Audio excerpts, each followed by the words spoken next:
Good morning and welcome to the Sports Carnival live from the Trauma Center studios, where we saw the Mariners choke harder than Linda Lovelace did in Deep Throat.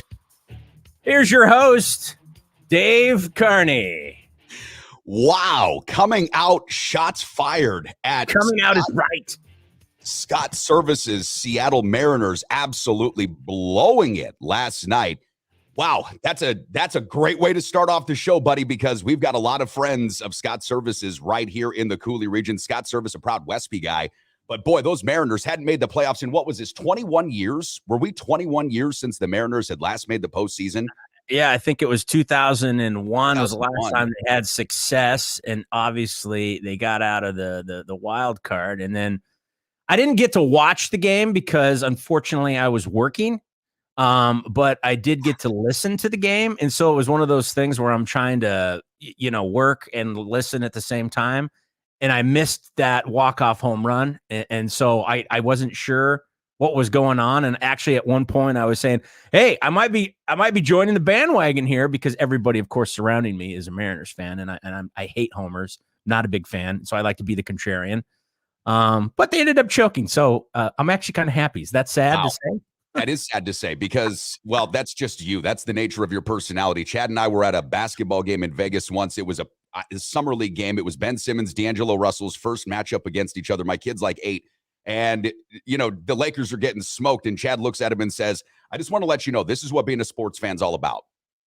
It's about suffering. It's about not being happy. Yes. It's about being upset. Now, I had to correctly call out the end of this game, which I did, and I told my kid, don't worry, D'Angelo Russell's going to hit a three-pointer to win it, and he did. It was awesome, but you basically laid it all out there for this young man. John, I realize that you're a small child, but you've got to realize that sports is all about suffering and about being upset, which in a lot of ways, you're not wrong. But I'll tell you what, here in the state of Wisconsin, we love being homers. We love being homers. And to that end, Chad, this is going to be, I think, a delight to our audience this morning. I was going to say listeners, but it's not really listeners. This is an audience now. This is going to be a delight to our audience, including the lovely Jen Bank. Mwah. Joe Daguanno, our Green and Gold insider, is going to be joining us this morning coming up at 8:30. We're going to talk to Joe about all things Green Bay Packers. Of course, I know a lot of you have really, really missed hearing Joe's take on the Green Bay Packers. We got through all of last season, but here we are 5 weeks, nearly 6 weeks into an NFL season. And a ton of our listeners, our audience members, I should say, are really curious to hear what Joe's got to say. So we'll get into that because there's a lot of Green Bay Packer news to unpack this morning, if you would pardon my double pun. Yes, there is. And, I'm excited to meet Joe. I don't know the guy. I never met the guy. But everybody that follows you and loves this guy. So obviously there's something to that. So I'm looking forward. And you sent me an email last night. And what was the thing that he would continue to say that you almost banned from the show? What was it that he kept saying? End of the day. At the end of the day. Okay, I'm looking forward to hearing that. At the end of the day. And bottom line is, now, there are certain things that I did. I had to tell him off air once, and I was like, Joe, if you say end of the day one more time or bottom line, we're going to have to cut you right off. Because there are certain things that you're willing to just go with. But after the 346th iteration of bottom line, at the end of the day, that's it. The end of the day is right now. So we'll make sure that Joe's on his end of the day best behavior. So should we play a game? Should we take bets? When is going to be the first end of the day that Joe drops? Do you think it's going to be within the first 2 minutes? Well, it might be like deeper. It might be right now. He might be like, this was the end of my day with you guys. I'll see you later. Thanks for the invite. I'll go back and do my guest spot in Eau Claire with Dan Casper, with Captain Dan. Okay, so no bet. We don't want to take a bet. Well, I don't know if I want to put any pressure on the man. I don't know if I want to go straight back to over under. Let me tell you this: if I were to bet, I would go under 5 minutes. If I were to bet, I would put let's say minus 110. So bet $110 to win 100. I would go minus 110 that he would go end of the day in under 5 minutes. That's just my gut reaction. So you're going under. I'll take the over just to be the contrarian, as I mentioned. That's what I like to do. I'll take the over. So within 5 minutes, we'll see. If it's over 5 minutes, you owe me $5. If it's under, I owe you $5. That sounds fair. Are you all right with that? I'm fine with that because we're starting to rack up the charges to Chad, the producer over here. I'm going to end up owing this guy $half a mint. It's going to be fantastic. At the end of the day, it all works out. right? At the end, and what was the other thing he kept saying? End of the day, and what was the other one? The bottom line is. Okay, so bottom line is, yeah, you owe me. Yeah, I owe you lots of money. But hey, it's fine because you know what? This thing's going to take off like a rocket ship, and the Sports Carnival is just going to be picking up. We're going to be picking up people from all over the world, and it's going to make it all possible. Speaking of all over the world, we're going to go down to Mississippi when we come back, and we're going to talk about one of your favorite Green Bay Packer players of all time, Brett Farve, and exactly what the fuck this guy has gotten himself involved with. We are broadcasting live from the Trauma Center studios powered by the Recovery Room. Stick around. It's the Sports Carnival with Dave and Chad. I can't imagine a week going by without going to the Recovery Room Bar and Grill, 7th and Mississippi Street in downtown La Crosse. I'm serious. If you know me, you know that my favorite restaurant, not just my favorite bar, but my favorite restaurant in all of downtown La Crosse, Wisconsin, is none other than the Recovery Room Bar and Grill. Whether it's their burgers, their pizza, their wings, their gyros, their prime rib, or their fish, it's all good. And the wait staff, my gosh, some of the friendliest and coolest people that you'll ever meet. Matt, the owner, great friend of mine. The Recovery Room, 7th and Mississippi Street. I can't go a week without it. How about you? Now back to the action live from the Trauma Center studios. This is the Sports Carnival, and damn the consequences, we're going for two. Here's your host, Dave Carney. Everybody else goes for two. Why can't we? Hey, man, you know what I've heard once before? There's two in the what? Never mind. Different. What? We probably could get away with that here on the all-new Sports Carnival because we're not bound by the FCC. We're not bound by the Federal Communications Commission, which means that we can poke a little fun at our friends like Joe Daguanno, who does say to us on Facebook, fellas, you know I can follow this conversation, right? Yes, Joe, we were hoping that you could. And this actually makes me very excited because Joe is checking in from Facebook. So that means that we've got full broadcast capabilities right now, which is really exciting. First time in 3 shows, full broadcast capabilities. Boosh. Okay, so Joe, I know you never met me, and I already love you, and I don't know you. At least wait 5 minutes before you use either one of those taglines for me, please. Don't. I want to win $5 from Chad. It's going to help offset some of my payments to Chad the producer. This guy doesn't come cheap, Joe. Let me tell you. Hey, speaking of not coming cheap, Brett Farve made a great living in the NFL. He didn't make by the standards of today what quarterbacks would make. I mean, if Brett Farve was playing in today's NFL and he was a primetime quarterback, he'd make 45, 50 million like Patrick Mahomes or Aaron Rodgers or Deshaun Watson, who he probably has more in common with than both Patrick Mahomes and Aaron Rodgers.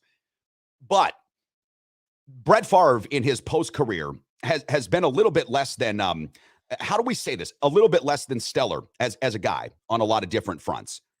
And we have all been looking at this situation with Brett Farve sort of come to fruition over the last, what has this been? Maybe a year. Maybe it's been a calendar year because, Chad, I remember talking about this with our audience back on the radio here in La Crosse before I left. And it was just starting to bubble up. We were starting to get some of the initial details that would emerge from what seemed to be at first, not a great thing, but a semi-innocuous, perhaps an overlooked accounting error that led to $1 million in funds going to Brett Farve to do a couple of commercials. Okay, fine. Well, we have gotten a lot more information over the last 3 to 4 months about Brett Farve and what he was exactly embroiled in down there in Mississippi. Now, Brett Farve, if you didn't know, is accused of helping to embezzle millions upon millions of dollars from the state of Mississippi's, and I don't know exactly what welfare fund it is from, but it was designed to go help poor people, low-income people on a number of different fronts. Brett Farve has been accused of helping to siphon millions of dollars to his former alma mater, where his daughter currently is enrolled, from what I understand, as a volleyball player in order to get athletic facilities built. Brett Farve said in a statement yesterday, Chad, to Fox News Digital, which is a real tell when this is where you make your statement. Fox News Digital. You bury it. I'm trying to tell you, this is where you fucking put stuff that you don't want anybody to see, but we caught it. Favre says, quote, "I have been unjustly smeared in the media. I've done nothing wrong, and it's past time to set the record straight." I'm going full Southern antebellum here because this fucking guy, what the hell? I'm serious. This fucking guy is trying to, he's trying to be a criminal and then get himself right out of it by being an all shucks guy. Well, Favre went on to say this over text messages with a gal named Nancy New. Chad, and for listeners and audience members that don't know, Nancy New is part of the state of Mississippi's welfare allocation department. Okay. Farve in text messages that were released recently says, if you were to pay me, is there any way the media can find out where it came from and how much? Chad, why don't you read Nancy New? Oh, I have to read it like Nancy? Well, maybe. Might as well. Okay. So Nancy says, wow, just got off the phone with Phil Bryant. He's on board with us. We'll get this done. Yeah. And then Farve, of course, is awesome. I needed to hear that for sure. So look, as much as we love Brett Farve as a football player, because we do, right? We love Brett Farve as a football player. The guy was great. He was John Madden's favorite football player. And I don't think that there was any real secret about that, right, Chad? John Madden gushed over Brett Farve each and every time he had an opportunity to call a game. And for good reason. Brett Farve was tough. He hung in the pocket. He didn't throw teammates under the bus. This guy now has taken such a heel turn that I'm not exactly sure what this will do to his reputation in Green Bay and amongst Packer fans. As a non-Packer fan, let me start with this with you. Does this change anything about the way that you feel about Brett Farve, or does this just add coloring to what you would consider a complex human who, probably has a lot of other complexities to them? Well, sure. And I think we've said this before. We go back to our buddy, our old friend, the dearly departed Jim Fossil, when he talked about the Duke story. And you want to make sure that you pump the brakes and not get too ahead of the story. But it appears at this point, where there's smoke, there is fire. And yes, it does shade it a little bit. I've been a Brett Favre fan for quite a while. I loved when he took over for Don Majkowski. I loved the way he played the game. I just remember that Monday night game distinctly when his father passed away and he went out there and he kicked ass and put up record numbers. And I've always liked his interviews. I like his personality. So yeah, this is a little disappointing if true. Now, the thing that's starting to look bad are these text messages. And then I believe 6 people have been arrested. 5 have basically admitted that they, admitted blame. And I think that a few of them are going to jail, and he's definitely going to be part of this. I don't know if he's going to get any prison time, obviously, but we're talking about a lot of money. And then you're earmarking a certain amount of money that obviously benefits his daughter in that program. I mean, overall, it doesn't look good. How it plays in your area may be a little bit different. And I don't know if this is a huge story outside of that. Obviously, a lot of people are following it, but I hope it's not true, but it's looking like it might be. So let's just go on to the supposition that where there is smoke, there is fire. And let's just say that for what it's worth, the reporting in this instance has been true, because we've gotten into this state in the country, and perhaps for a lot of good reasons, where it's becoming harder and harder for people to believe reported news. We've really gone into our own world of advanced facts, if you will, right? If your fact doesn't fit my narrative, and Chad, we talked about this for years on our show in Las Vegas, people want affirmation a lot more than they want information. But let's just go out on a limb here and say that the reporting is true, that they didn't go and report this information, go through the editorial process, because this was a newspaper in Mississippi that ultimately broke, and especially these text messages, because it had to do with the former governor of the state of Mississippi, Chad, Phil, and I forget his last name right now, but it had to do with, that would be awesome. Maybe it was McLovin. You kidding me? Where this fucking guy rolls. McLovin for governor. How about Phil, my bank account? It might be. Yeah. It might be his last name. I know you're talking about. I don't remember either.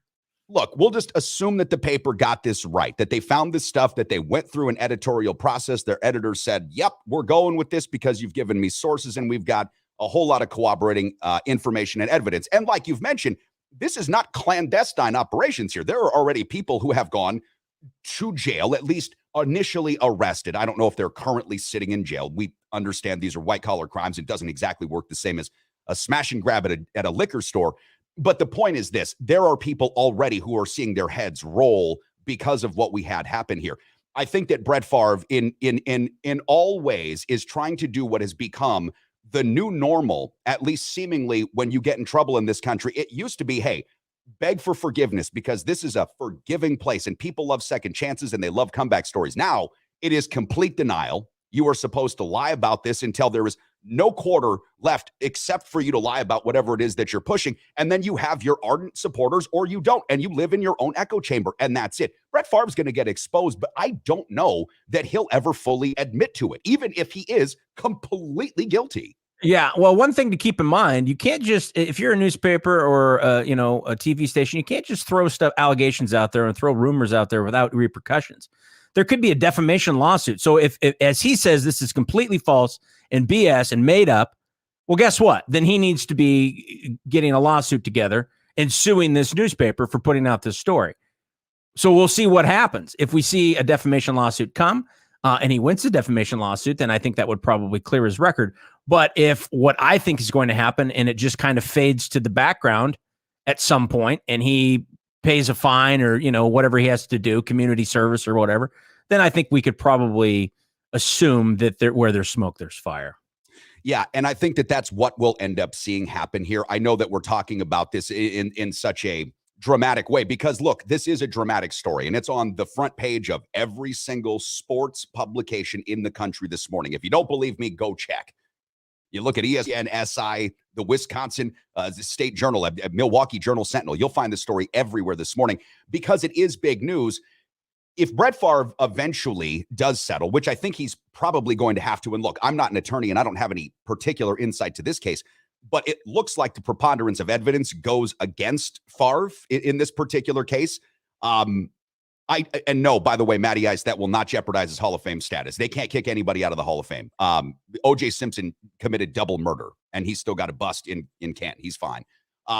No, but I think that Brett Favre is going to have to end up paying the piper. I just think that what you said about the way that, we'll be able to sort of see how this works out. It will tell the story, but I don't know that it will actually do much to change Brett Favre's legacy because at some point you're going to have to separate art from artist, and fans will forget this part. They'll still see the highlights. They won't see this, right? It won't be in an NFL highlight package. And obviously, I don't live in your area, but I would imagine in your area, Brett Favre is probably treated like Michael Jordan is treated everywhere else, but specifically in Chicago. I mean, he's more of a demigod, if anything, right? I mean, is he at that level, or is Aaron Rodgers done as much as he's done and obviously still going that he's kind of overshadowed him a little bit, or where are they at kind of when it comes to legend status in that area?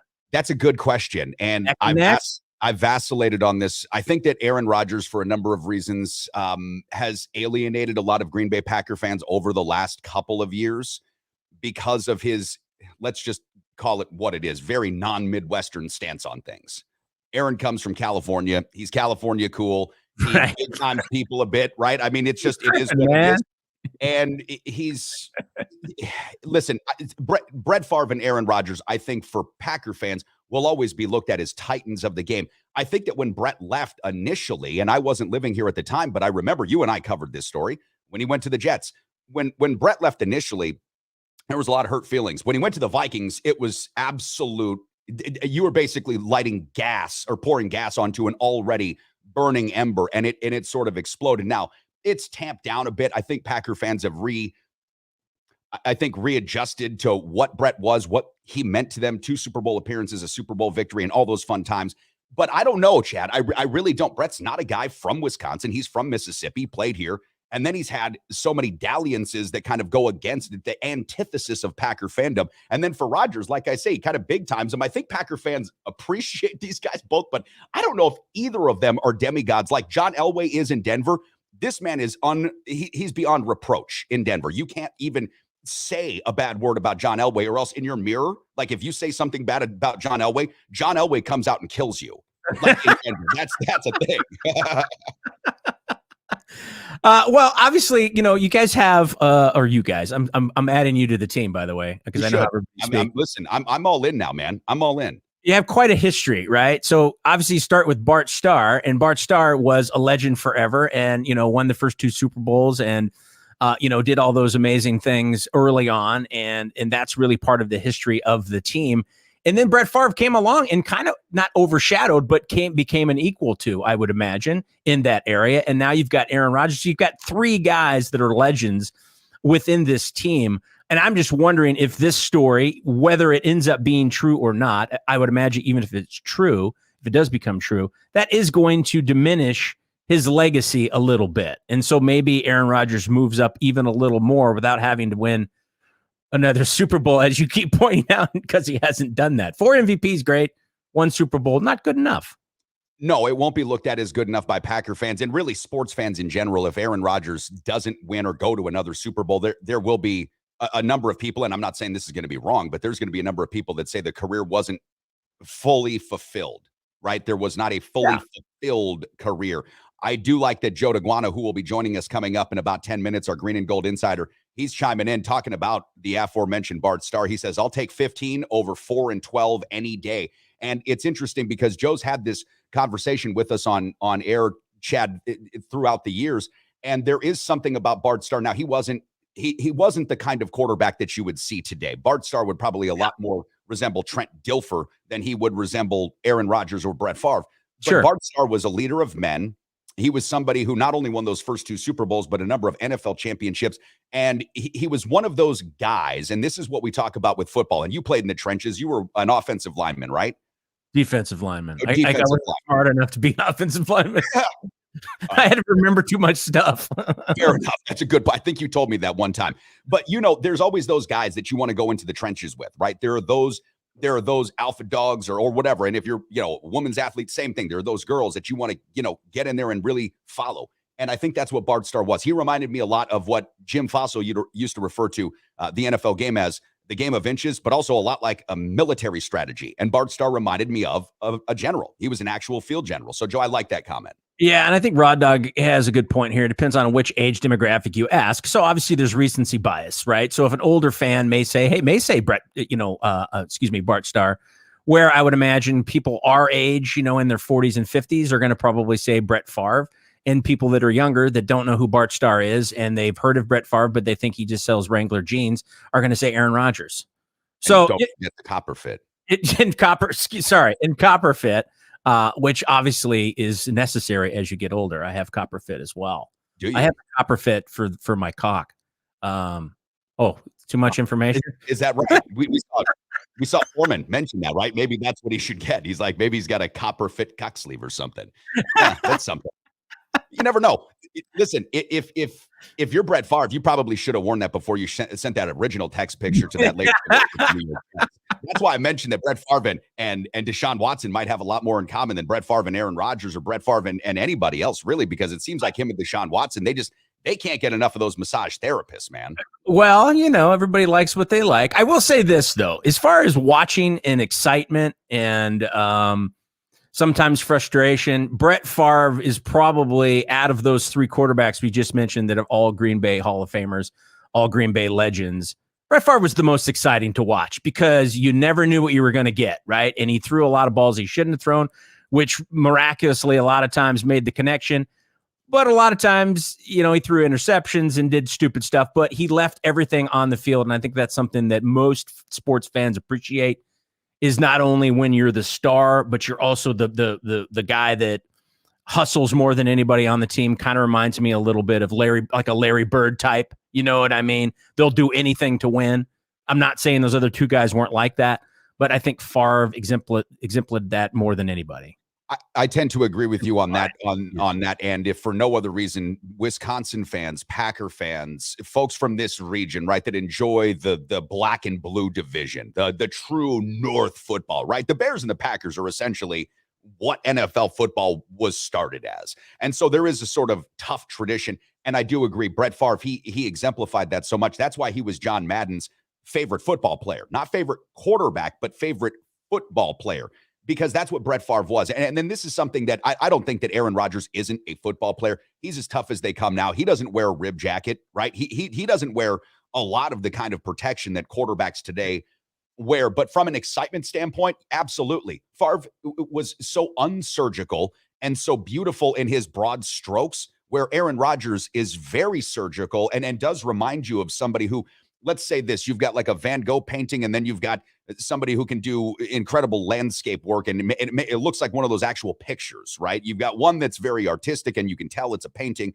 The other one, you have to kind of look at it and say, is that a picture or is that a painting? Because it can be so perfect at times. Aaron Rodgers' record of touchdowns to interceptions will never, ever, ever, ever be touched. His interception to touchdown ratio will never even be challenged. Nobody will ever do what he has done as far as throwing that many touchdowns, that few interceptions. But again, is it as exciting to watch? I don't know. It depends. If you're winning a Super Bowl, yes. If you're not as much. They do have something in common though. And both of those guys could make throws that no other human being has ever been able to make in different ways. Obviously, Brett Farve was a lot riskier. There's a great thing if you ever watch it or ever want to watch it. Before Favre, became a Packer and became famous and a legend and all that, he was with the Atlanta Falcons. And one of the things he used to do, because he was a backup, one of the things he used to be able to do was he was able to throw a football into like the second tier of the stadium in Atlanta. And it's talked about in this video. It's just really interesting. And obviously everybody knew this guy was special. His arm was special. And Aaron Rodgers is a lot like that too. He makes throws that nobody else can make.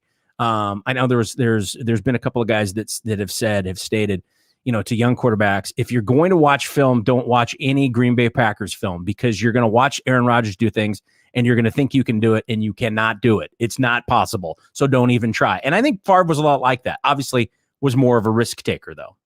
Yeah, no doubt. More of a risk taker, but equally as brilliant, like you mentioned, making throws that other guys just couldn't make. You can really put Rodgers, Favre, Mahomes, Dan Marino, and a couple of other guys, right? Maybe even Fran Tarkenton. I know that sounds crazy, but for Minnesota Viking fans, Fran Tarkenton was the forerunner to Russell Wilson and all these cats now. Scrambler. There are a few guys, the scrambler that moved out of the pocket, and his numbers, I mean, you look at statistics, I mean, he's right there. There are a few guys that make those throws, and they would transcend any generation. I really do believe that. You can possibly even count a guy like Y.A. Tittle or Johnny Unitas in that particular class, because they were doing things far before the passing game was what it was. Their numbers are some of the only that actually compare even marginally to what a modern NFL quarterback would be. I guess we'll go back to Favre on this and where he is. It's going to remain, I think, a fluid situation. I see that EJ is checking in from Turtle Stack Brewery this morning. EJ, it's great to see your name pop up this morning. It says, great new way to start today. Thank you, brother. We really appreciate that. This is going to be fluid, I think, with Favre and with Rodgers and their legacy, quote unquote, right? If Aaron Rodgers wins another Super Bowl with this Green Bay Packer team, especially considering all of the concerns, which we'll get into coming up with Joe Daguanno in just a minute, I think that will set him apart from Favre. And Packer fans will elevate Aaron into a different stratosphere. Now, because we're changing as a society, we're getting a little bit more jaundiced by the year. I think it matters a little bit less than it would have 10 or 15 years ago, exactly how terrible these guys are off the field, so long as they do what they're supposed to do for you when they're on the field.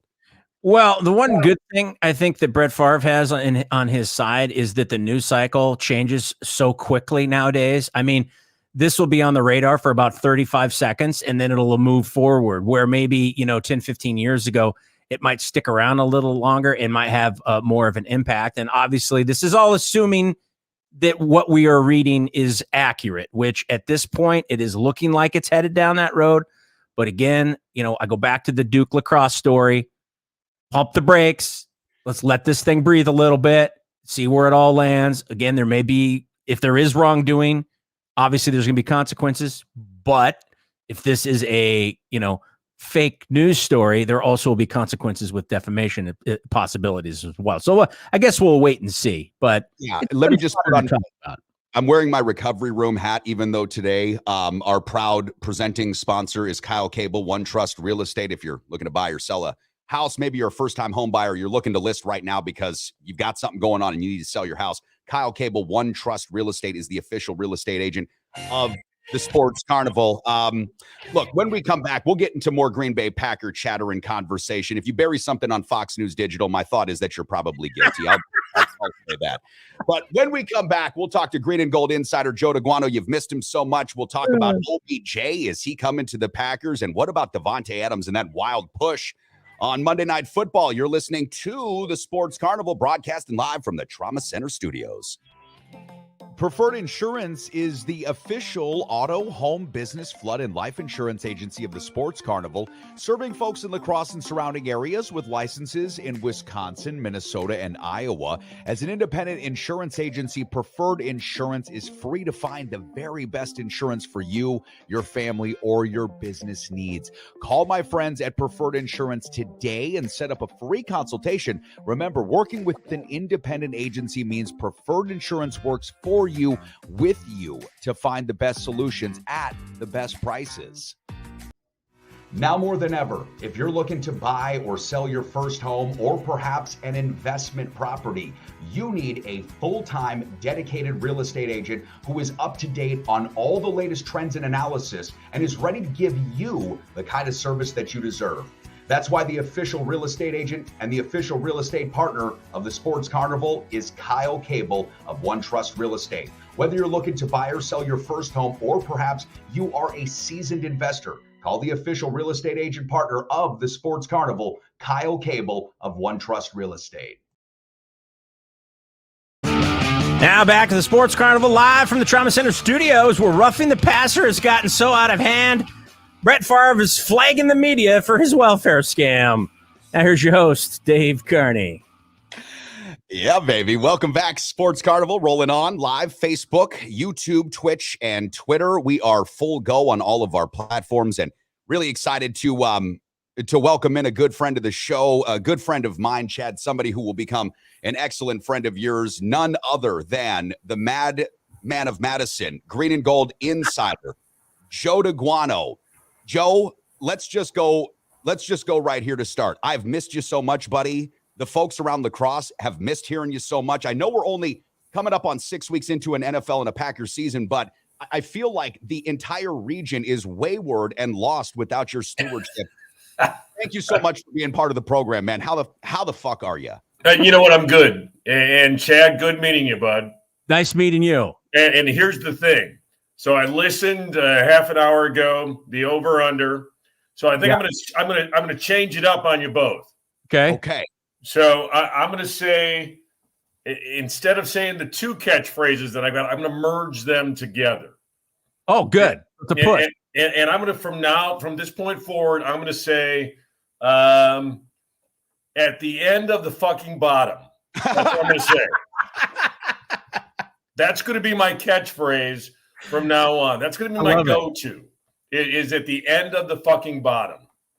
I love this. I think you're making me so excited, Joe, that I'm going full regalia. Actually, I'm going to take this a step farther. I'm going to go even further. I'm going uber full regalia. I'm putting on my green and gold glasses. Okay, now, Benevolent Kingpin. So hyped up.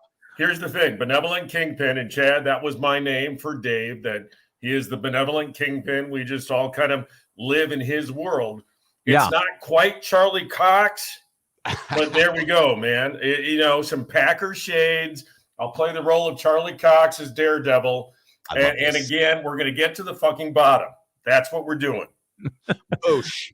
Good thing is neither one of us owe any money, so it's a push. See, that's what I was going for the push. I was going. So Chad, Dave has told me so much about you. I hope it's all good. And it is an absolute pleasure to virtually meet you, and hopefully one of these days we can pull up a bar stool and actually talk sports in person. By the way, DC, we do need to get a vodka or Bloody Mary sponsor for this segment. We're working on it, man. That's a fantastic idea. If you know anybody that's out there right now looking for a presentation point, I love drinking vodka. Joe and I also will have Bloody Marys. Joe will make some of the best Bloody Marys. As a matter of fact, Joe, between you and Kyle Wood, and Morning Wood is checking in right here. Morning Wood popping up, just like Morning Wood should if you're still in your 20s. We're in our 40s and 50s, so we're feeling great. Morning Wood popping up. Anytime Morning Wood pops up, it's a good thing. I turn 55 on Saturday, so anytime Morning Wood pops up, that's a good thing. Good for you, yes. I don't think you're the only one that's super excited about that in your house. That's at least you have somebody to appreciate that with you, and that's great. And by the way, speaking of Kyle and Bloody Marys, he gave me pickled beer to put in my Bloody Marys, and that is like I am absolutely addicted to this stuff now. So thank you to Kyle and give him a shout out. Look, Kyle, and I've still got one can of your pickle beer upstairs. It's a game changer. Joe, I don't like Bloody Marys traditionally. I love tomatoes. I love everything with tomatoes.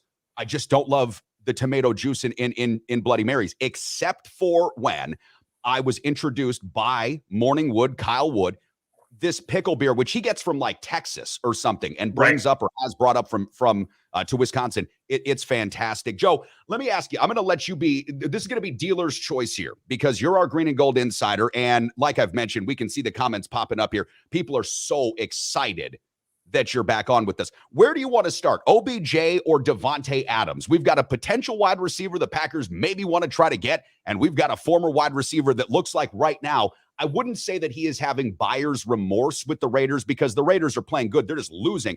But, man, he feels frustrated. His numbers are good. Derek Carr's feeding him the rock, so we don't have any problem with statistics. But that push, Joe, that didn't feel – and we're talking about the push Davante Adams made against that camera guy. That didn't feel like him. So where do you want to start, OBJ or Davante? Well, first of all, and I've said this to you before, statistics you mentioned are like bikinis. What they reveal is suggestive, but what they conceal is vital. So just remember that when you start looking at stats, that's where we got to go. I'm not even going to touch the OBJ thing because I talked about it last night online with some friends. Last time the Packers made a move in season for a wide receiver was John Jefferson. And so I just don't see that move being made. And right now, if we're going to dissect the Green Bay Packers, there's so much to dissect on this team that's wrong right now. And really wide receiver is kind of down the list. So let's talk about Adams. And, he wants to go and do his thing with his buddy, and that's great. But I will tell you, Carr is not even in the same league as Aaron Rodgers. And so when you go to your college buddy and you go and you start playing with him and you're thinking you're going to put up all these Hall of Fame stats, because that's one of the things Davante said is he wants to get the gold jacket. All right. He didn't say he wanted to get Super Bowls with Carr. He said he wants to get the gold jacket. And depending on how long Rodgers plays, he doesn't know if he's going to put up those stats. So careful what you wish for. So right now, you're going to get a lot of stats, Davante, but you will never get the ring playing for the Raiders. And so I think there is buyer's remorse. I think there's big time buyer's remorse. When you look at that Raider team, look, we've seen the Josh McDaniel act before. And we've seen him as a head coach before, and it didn't end well for him in Denver.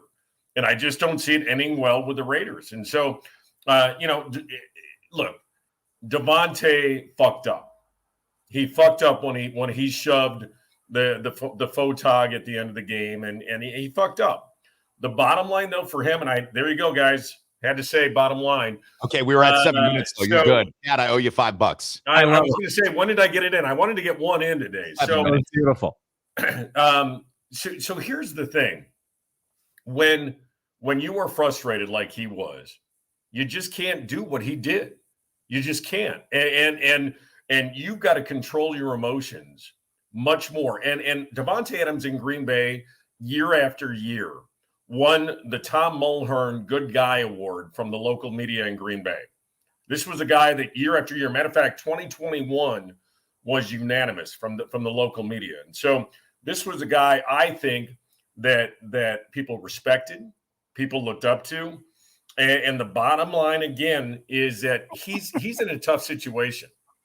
He really is. I mean, I'm looking at this Raider team and I think it's a shit show waiting to happen. I think that whole AFC West between Denver and the Raiders, I think it's a shit show. And so it's just going to get worse for Davante. So let me ask you this, Joe, because I agree with you, Davante Adams. This didn't feel like a character thing. It didn't feel like a character fit for him, which is kind of the way that I started. This didn't feel like the way that Davante Adams would have handled himself under any circumstance. I just never seen that coming from him. So the frustration perhaps is real. What are your thoughts about the coaches? Because you talked about the AFC West. I'm looking at Josh McDaniels and I'm looking at Nathaniel Hackett. Now, Nathaniel Hackett was gaslighted as the second coming, essentially, of Andy Reid and all these different coaches when he went to Denver. And you and I talked extensively about the potentiality of Rodgers going to Denver and connecting there and what this would all mean. All right, fine. Well, you've got Denver. They look awful. And I don't know if Russell Wilson's cooked or if Nathaniel Hackett is completely over his skis. I look at the Raiders, and Chad and I talked about this a couple of days back ourselves. I look at a guy like Josh McDaniels, and Joe, I don't know that he's a good football coach. I know that he was the offensive coordinator for the greatest quarterback of all time. I realized that Ryan Pace hired a coach based upon being with Peyton Manning. So there are correlations here. That was the former GM of the Bears. There are correlations with being with a good QB and then getting jobs. But I just wonder if Josh McDaniels and Nathaniel Hackett, to the AFC West point, are just perhaps in over their skis, and they're not good coaches. Yeah, Nathaniel Hackett, he was brought over to get Aaron Rodgers. He was not brought over because he's a good football coach. And any Denver fan or anybody in Denver wants to say that Russell Wilson was our number one choice all along is full of shit. So let's call it like it is. Nathaniel Hackett was brought over to lure 12 over. And you always got to be leery of offensive coordinators who don't call plays and then get a gig somewhere because of success of the head coach who called the plays. So that's Nathaniel Hackett. We're putting him there. He was hired to lure 12. Period. End of discussion. And when you look at Josh McDaniels again, he was a product of a successful system, a really successful system in New England. And so, yeah, this is careful what you wish for by both the Denver franchise and the Raider franchise, and also with Davante. I like Davante, you guys. I think he's a hell of a player, but this is truly where you say you want the grass being greener over there. Well, guess what? It's greener because someone took a shit on it. That's why it's greener. And that's and that's the bottom line with Davante. There's nowhere else to say it. It's like the dude wanted this. He wanted to be the guy. He wanted to go with his buddy. He wanted to be this and that. Well, careful what you wish for, man, because sometimes you're going to get it. And that's what happened. Well, if you want the gold jacket, though, don't you need championships? So absolutely. I would say we made a faux pas there. Would you not agree? He fucked up. And I think Davante needs to look himself in the mirror and say, this is exactly, I put myself in this situation. Welcome to hell. That's exactly where he's at right now. Listen, and I think that you're probably onto something. The thread here of Davante and why he was doing what he was doing are still, they're still moving targets, and perhaps this will all work out for him in the end. I don't know. But do you think, Joe, that Aaron and the way that he was handling the offseason last year, recall, there was a lot of speculation from folks that were in the know, even more than us, that said, oh, Aaron and Davante are coordinating their whole contract. This is an offseason play together. These guys are chatting it up in Zoom meetings and doing like what we're doing, figuring this all out. Do you think that Rodgers and how he didn't actually communicate from what we now know with Davante and really, I wouldn't say seemed, but takes off now for the offseason, do you think that had any impact then on Davante making that decision and going to Las Vegas with the Raiders, which doesn't look great right now, by the way? I mean, it's not aging super so far. Yeah, yes, I think it played a lot. And I think we're, as Packer fandom right now, we're in this situation because of a lot of those domino effect types of things. What Rodgers did affected Davante. What Rodgers did affected this. What Davante did affected Rodgers. I mean, it's right now, and you look at this 3-2 Green Bay Packer team, and this is a team looking for an identity both offensively and defensively. There's no question right now that they look lost. They are trying to find themselves an identity. And I think Matt LaFleur and Aaron Rodgers need to figure it out on the offensive side. And I think Joe Barry and Matt LaFleur need to figure it out on the defensive side. And so I think the Green Bay Packers are where they're at today because a lot of different things. And I think Davante Adams did what he did. And so, yeah, it's been a fucked up year and a half for the Packer organization. It really has. And then when you talk about Favre, and I want to get into this just real quick with you guys, because look, when I was regularly in the media, and one of my first memories of Favre was I went in the locker room to do interviews after a preseason game a long time ago, and this is Favre's first year in Green Bay, and Mikowski walks in, and he's the man. He walks into the presser and kind of, and I like Mikowski, but he was the man. He was the magic man, and Favre's sitting there, and I got a chance to go one-on-one with Favre with an interview, and great guy.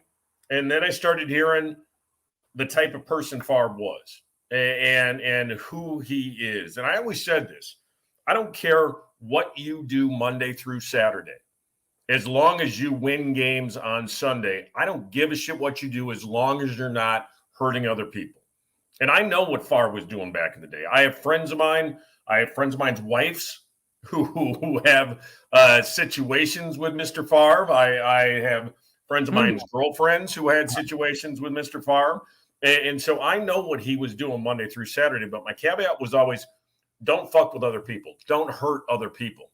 What Favre's doing now is he's hurting other people. And here's the thing, too, is Favre in this scandal is kind of like Gruden with the Redskins. Gruden is the fall guy because there's a lot more powerful people that should have gotten the fork than Gruden with that whole Redskin thing. And I think Favre is being set up to be the same situation because there's a lot more powerful people than Favre that are implicated in this thing. But hey, it's kind of like, hey, let's get Mikey. Mikey likes it. Mikey likes it. Remember the Life cereal? So that's what they're doing with Favre right now. It's like, hey, let's go get this guy, make him be the fall guy. So I think it's a classless move by Favre. I think he absolutely knew what the fuck he was doing and getting himself into. But I think he's becoming Gruden. I think he becomes the fall guy with a lot more powerful people.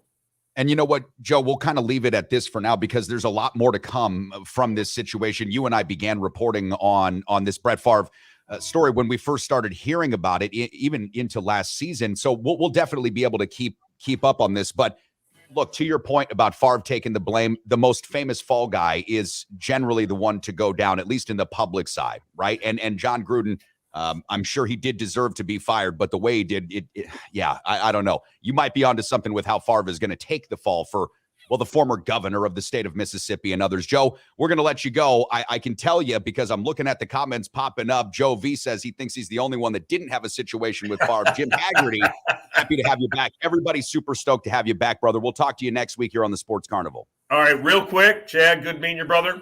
You too. First round's on me. Are you going to Carson Park? I'm going to be there. We're getting all there. Right. My goal, it is my birthday, so I'm gonna try to see the UW Lacrosse Eagles take on the Blue Golds from Eau Claire on Saturday. Get you so shitty. I'm staying Saturday morning, brother. I'm staying at your house on Saturday, and I'll see you there.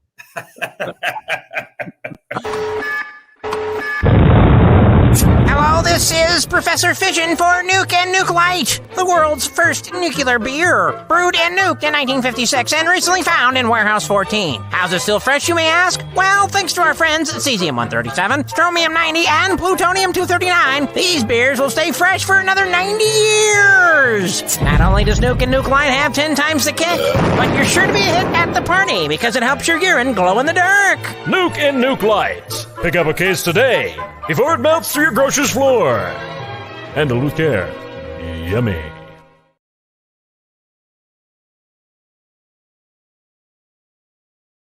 Now back to the action live from the Trauma Center studios. This is the Sports Carnival. Now for the guy who identifies as an alpha male, a master to all you betas out there.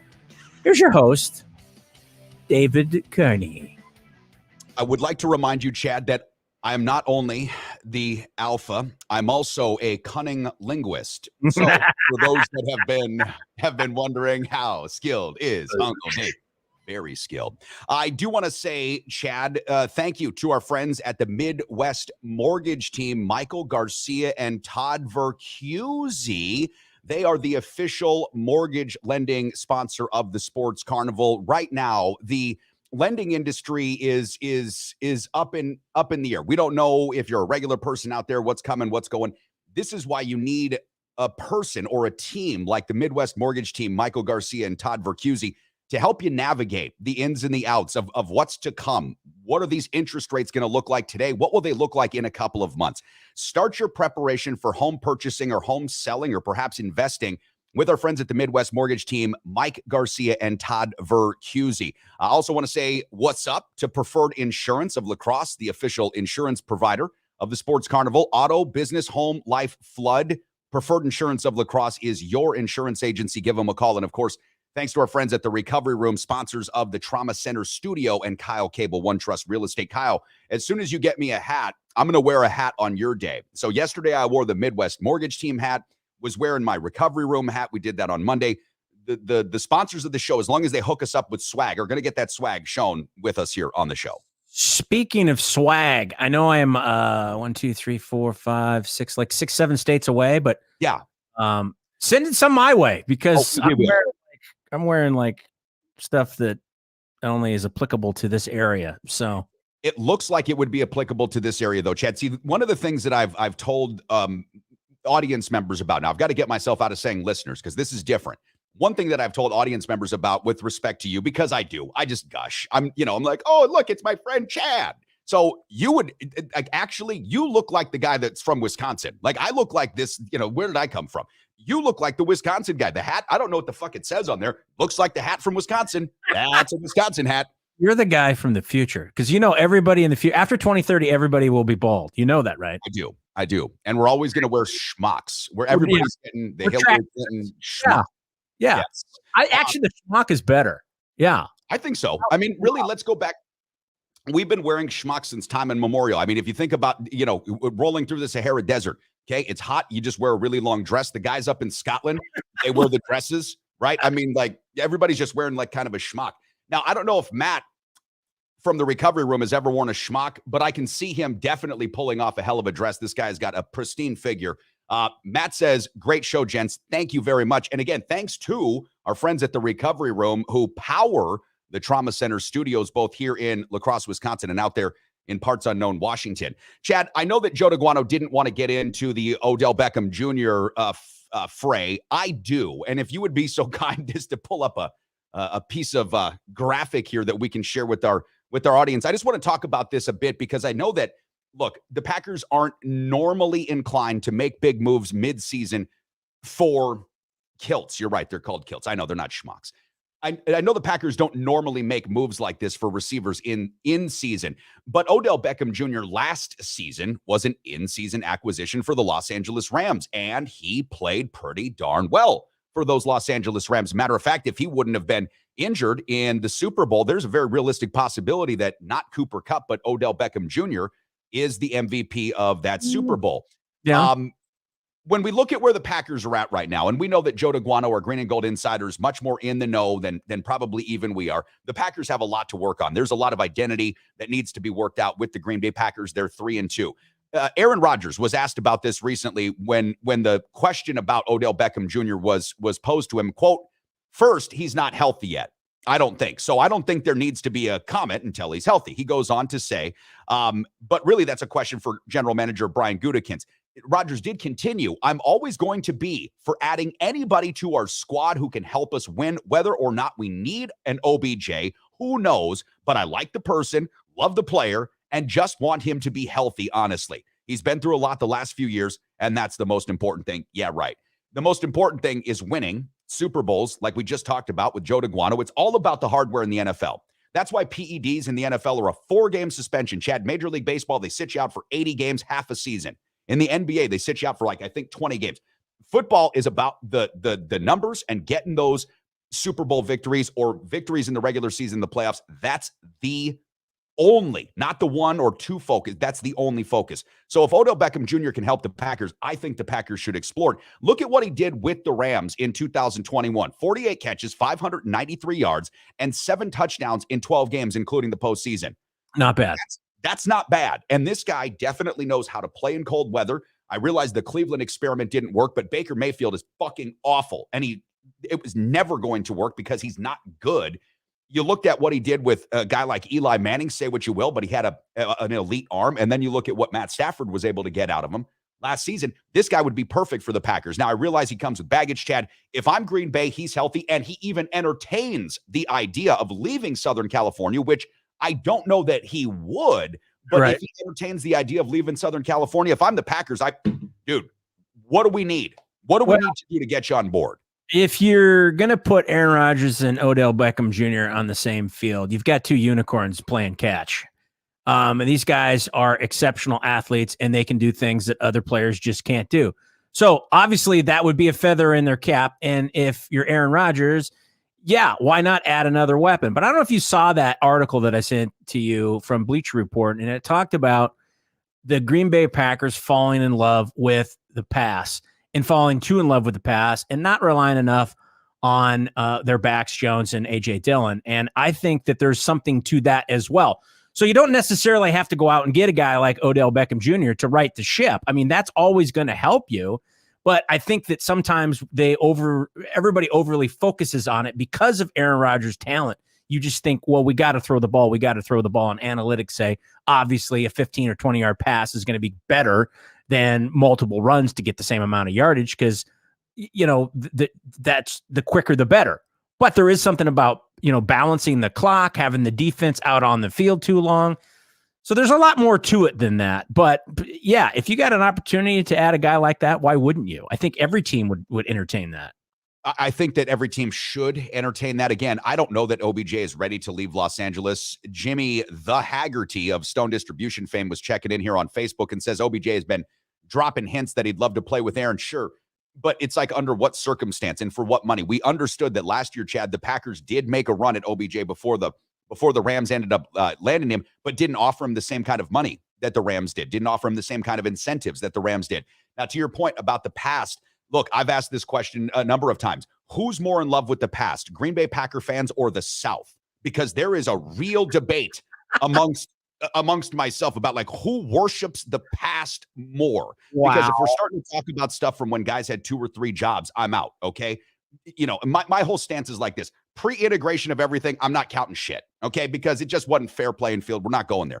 So there's only so far back I can go into the annals of history and still count that as like today. The Minnesota Golden Gophers won a national championship in 1940. Nobody talks about it because it doesn't matter. Okay. My point is this. You look at what OBJ is, he should be somebody the Packers should want. If he wants to come here, if the Packers get right and give him what he wants to get here, this should be a no-brainer because like you've mentioned, these are 2 unicorns playing catch together. And it's kind of like one of our new friends of the program, Helping Hands Landscape, would say, you get these 2 guys out there, you're not even going to scuff up the turf. I mean, Joe, our good buddy at Helping Hands, he wouldn't even have to come out and re-landscape after these 2 guys because OBJ's as quick, as nimble, and has some of the best hands, Chad, that I've ever seen in the NFL. I mean, he really does. This guy has some of the best hands. It surprises me how short he is sometimes because his catch radius, it seems like it's Calvin Johnson. Yeah. Well, I mean, how many times has he grabbed, balls that nobody even be able to touch with one hand and bring it in? I mean, we've seen it time and time again. And obviously, like you said, there is some baggage there.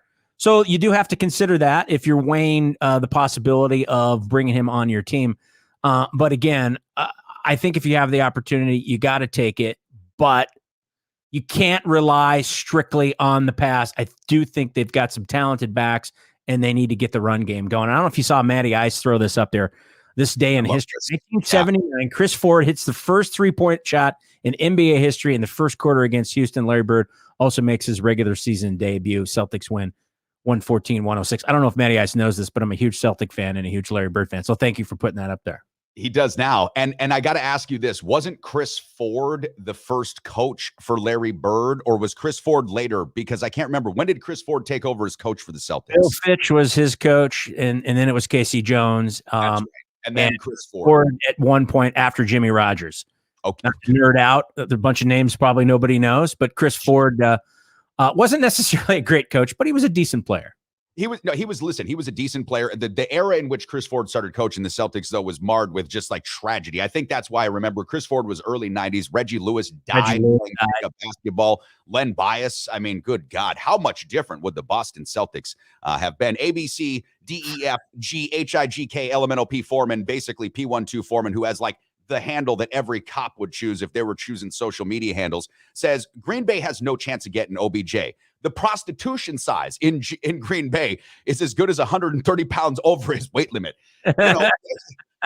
This is science coming from P12 Foreman. This is science. Hey, right. We're at the end of the show, and I just want to say mea culpa, which in Italian means I did bad. Yesterday, I mentioned I got all irate about Cam Newton and the Panthers blowing it against New England in the Super Bowl. I was thinking of the Atlanta Falcons, and somebody pointed that out, and I apologize for being a schmuck. Hey, good catch, and you're a great guy because you actually got to bring it up. Now, Neil Duda, I forgot to get your songs over to Chad in time. Don't worry, we'll get those up tomorrow. Chad, Neil sent us a couple of bangers. I can't wait to break them here on the program for you. You've been watching the Sports Carnival. Don't forget, we will have the audio podcast only up just a little bit later. Podbean, Spotify, and pretty soon everywhere you get your podcast. For Chad Forster, I'm Dave Carney. We'll see you guys bright and early tomorrow morning here on the Sports Carnival.